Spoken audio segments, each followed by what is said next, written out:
Alright, so both of those herbs are going to come around at the same time since we're kind of pressed for time. So I will talk. Does anybody kind of have a bit of an idea of what wild foods are? Electrical foods are. Okay. What we're going to do today is become kitchen alchemists. That's kind of what we have to do in order to understand our bodies and understand what we need to thrive and have optimal health, is to know when we go to the market, when we get in the kitchen, what are we creating to give to our families, to ourselves, and be our own kitchen alchemists, all right? Because everything you put in your body will magically or medicinally affect you, whether it's for the good or for the bad. What happens, and this has happened for centuries, is aboriginal foods, original foods, nature's foods, creators' foods, are foods that were made by God. They were not tainted by man. Unfortunately, a lot of foods that we eat today can't be recognized by, Jesus would recognize. It's food that's never been seen on the planet before. A lot of food were made in labs. A lot of these foods were made so that they would yield more crop, a lot of monocropping, a lot of crossbreeding, cross-pollination.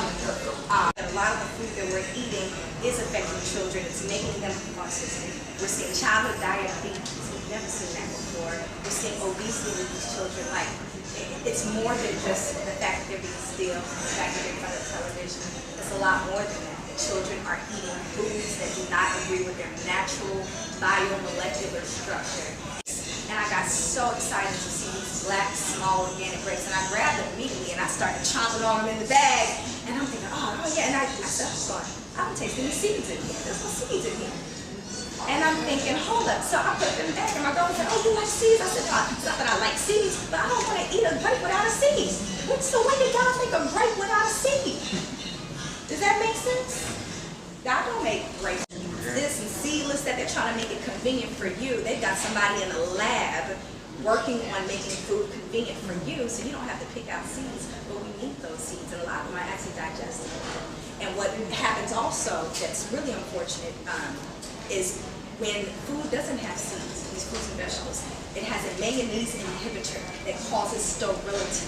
And this is why y'all constantly see me on Facebook saying, don't eat food without seeds. If your food ain't got no seed in it, don't eat it. It causes sterility. So a lot of women who have reproductive issues, if your food has no reproductive organ, how can you have a reproductive organ? Most of those foods are starch. Most of those foods are starchy. They are acidic.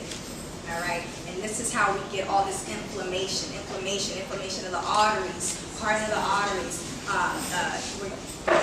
You're getting a hardening of the blood vessels. You're seeing all types of diseases that come from inflammation. So an important thing to understand is most of these foods are acidic in nature. Even if it's a vegetable, it could be a fresh, genetically modified apple. It's still going to be acidic in nature. And it has a different electrical charge also than original foods, aboriginal foods. The electrical charge is different. That's what essentially we're eating to eat sunlight. We're not eating just to eat food. Food really is a middleman for sunlight. And typically if you get out there and you get enough sun, and you guys know we live in homes now, we live totally different from our primitive way of lifestyle. We're not getting as much sun as we should. A lot of us, because we are dark, we don't want to be in the sun. You know, we're uncomfortable in the sun. We're being taught that it shouldn't be in the sun, it's dangerous. UV rays and all this stuff, you know, has got us afraid of being out in the sun when that's your first source of food. Phototropic. We are phototropic beings. We have photosynthesis, like plants. We're all plants. Plants dig themselves into the ground. They're breaking down rock and turning it into minerals and sucking it up and putting it into minerals that your body can assimilate. We can't go on the ground and just eat a rock, all right? But we need the minerals for our bones. That's what rocks are for. The calcium, the magnesium, all these things that are in the dirt. We need for the plants to go in there and suck that up, breathe in that air, breathe in that sunlight, assimilate it. That's the photosynthesis process. We take that food and eat it, and we're experiencing what we call phototropic. When you're phototropic, you are eating sunlight, and you are digesting that sunlight, and therefore using it to animate your body, to heal your body. So there are some people who are experimenting with breatharianism. They're eating air. And my first thought was that, you know, air is so jacked up. But then Yeah, the soil is jacked up, everything's jacked up, and you can nourish your soil, you can grow soil, you know, you can do that. With air, you gotta work a little harder at that. If you want to know where the best water is, I'd say get distilled water.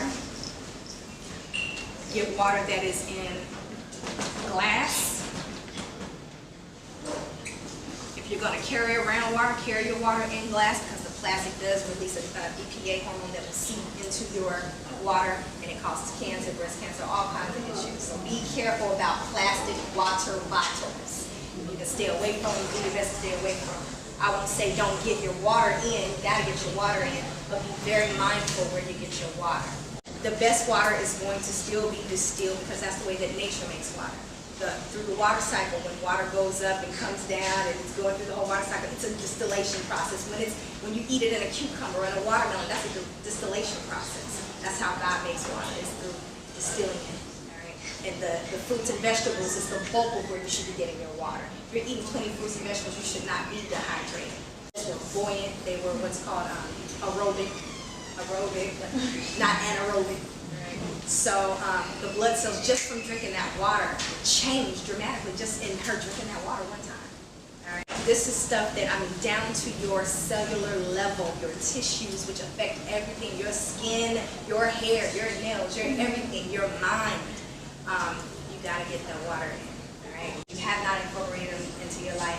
It'll change your life. You'll be so hydrated. You'll have so many minerals. You'll feel energized. You won't be as hungry all throughout the day. So this is organic dandelion here. Y'all know how much I love my dandelion greens. I don't play around. I eat these every day.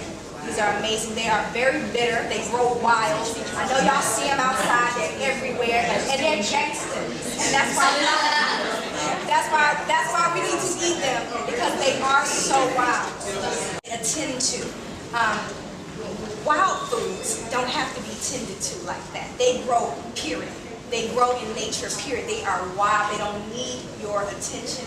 They actually will dominate any environment that you put them in. You put a dandelion around a punk, domesticated plant, it's going to get annihilated. You understand what I'm saying? It's a real deal plant, and it is meant to be consumed. And it's meant to make you strong. So we're going to the bitter taste. But as you know with EOB, bitter is good. Bitter is the opposite of sweet. So bitter is going to retrain your taste buds to like it. It's going to retrain it, because really it's not you that doesn't like the bitter. Trust me. If you go to some indigenous people and hand them a lollipop, they're probably going to spit, you know, it's too sweet. Their bodies don't understand that. All right? But because we've come into this world eating salt and sugars constantly, our bodies, what the parasites want, it's not you that wants the sweet food, it's the parasite, it's the yeast, it's the fungus, that's what wants the sweets. So my godchildren say, well, I don't like it, Chef Ivy, I don't like this, I say, you don't know what you like, because your taste buds have been hijacked. You don't know what you like. You don't even have a mind about what you like. You're thinking through the mind of a parasite through yeast, because like attracts like. If your body's filled with candida, and most of us are filled with yeast, candida, sugar, that's all we eat. For breakfast, potatoes, breakfast, lunch, cheese, bread, meat, every day. That's it, breakfast, lunch, and dinner. It's another source of a bread, a meat, a cheese, a starch, some grease. That's it, salt, sugar, that's it. So when you eat like that for so many years, even with myself, I've been off of it for maybe 14, 15 years, but still, it's so much a part of us for generations, that you still have an aversion to certain things. So your taste buds will change. So don't worry about what you don't like today. You say, I don't really like vegetables like that. Don't worry about that. It's not true. You don't know what you like. You're going to learn about what you like as you keep, your body changes. Everything's going to change. Trust me. All right? So you'll start to like this concept that we've been given from the meat packing industry, through commercials. You know, they hire all these models, eat a burger, drink the milk and all this. If it was all that, they wouldn't have to hire all these people to do this. This is ridiculous. Black sesame seed on top of everything. Your salads, your stews, your this, your that. Find creative ways to get it in, you know? And just pour it off. Give it to your children. Give it to your husbands, your mother. Keep yourself hydrated. All right? All right, so I'm about to get my blend on, y'all, so we can taste some elixirs, and we're gonna open up all the doors. We're gonna spread everything out, and we're gonna turn into a big old party, and DJ's about to come in. So I do consultations.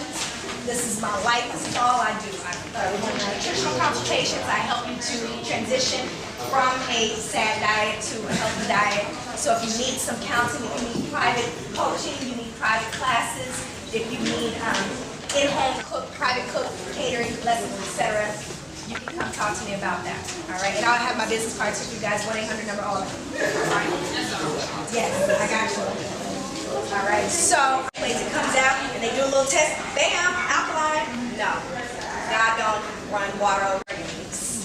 All right. So for women who are healing wound issues, reproductive issues, watermelon is really, really good. You can mix watermelon with some of the other things that we're going to do today. Watermelon.